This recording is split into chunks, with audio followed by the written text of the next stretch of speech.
All right, another week, another Lantern Sports TV pregame show with myself, Kevin Lapka, alongside Casey Smith. New college football playoff rankings come out. Ohio State ranked number 5. They travel to Lincoln, Nebraska this week to face the Cornhuskers for a Saturday matchup.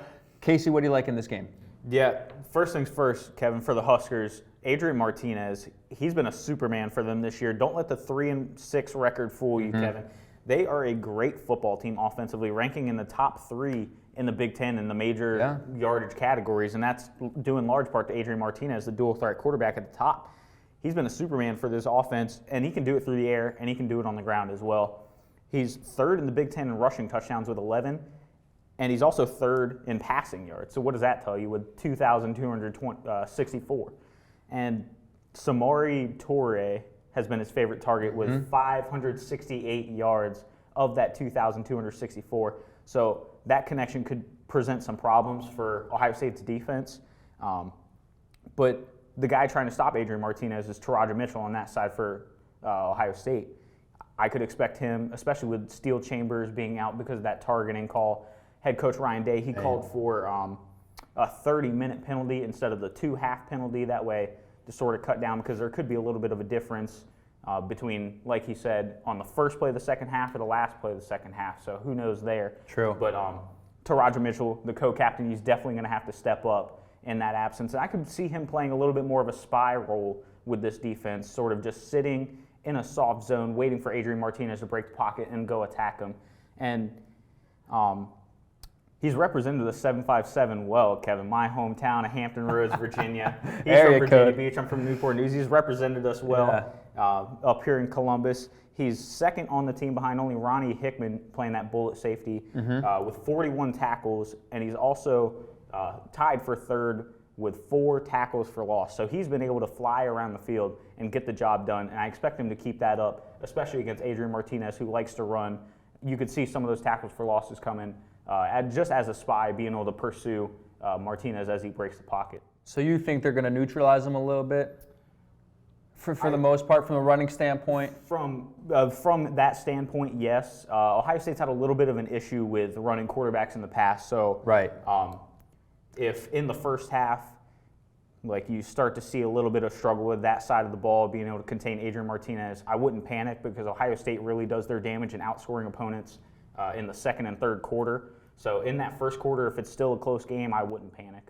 Yeah, I mean, I would agree. I think it's very important for them to neutralize him. But at the same time, last year, Ohio State got that big win, but Adrian Martinez had 12 carries, 85 yards, and a touchdown, but he wasn't getting it done through the air. They're getting takeaways. They weren't, getting long, sustained drives. But I do want to go back to that rushing game, because I think it's really important, not only for Nebraska, but for Ohio State. As we know, 24 rushing touchdowns in the Big Ten for Nebraska. So, yes, it comes a lot from Adrian Martinez. 11 of those 24 are from him. But Ohio State is only allowing 8 touchdowns on the year defensively and only 3 yards per carry. So they're doing a really good job as of late, especially because we know early on that was the issue. When you lose to Oregon and you let Anthony Brown Jr. do that to you, the questions going forward were, how are they going to neutralize the dual threat quarterbacks in the running game? They've done a really good job, especially as of recently, of combating that. And now you look at those statistics defensively, that's really good. 3.0 yards per carry and only 8 touchdowns on the year. They've really picked it up. And I think that's going to be the storyline for them, is how they neutralize Nebraska's rushing attack, especially once they get into the red zone.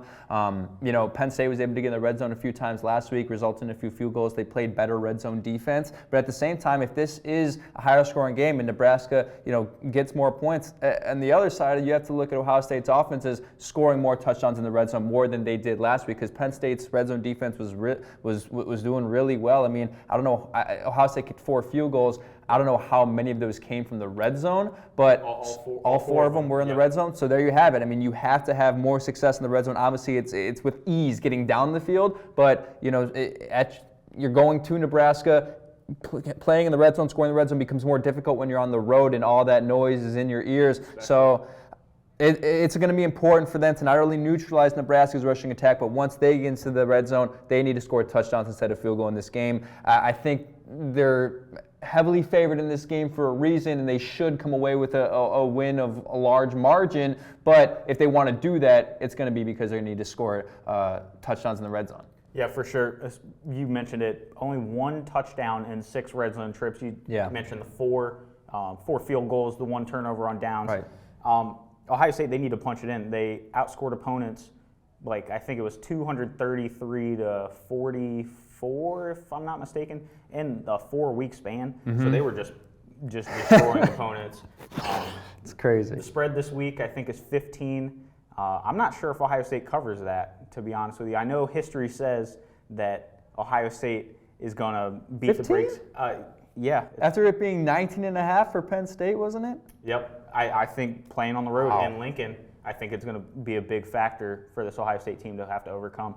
Well, you'll be there in Lincoln taking in that atmosphere, and we'll see if it makes a difference. I mean, I find that spread crazy, 15. But Ohio State, like we said, traveling to Nebraska, they face the Cornhuskers, and they kind of have to make a move at some point. Being on the outside looking in the ESPN College Football Playoff rankings, currently slated at number 5, they're going to have to get a big win along the road and start making statement wins. You know, as they have done in the past, they got to continue to do those. They're looking to make another one this week, this Saturday. For myself. For Casey, we'll see you guys after the game, post-game show on YouTube, as always, highlight show, Lantern TV, and the articles from our editors, Jackie and Jacob, all over the website and social media. So for myself, for Casey, we'll see you guys next time. Take care.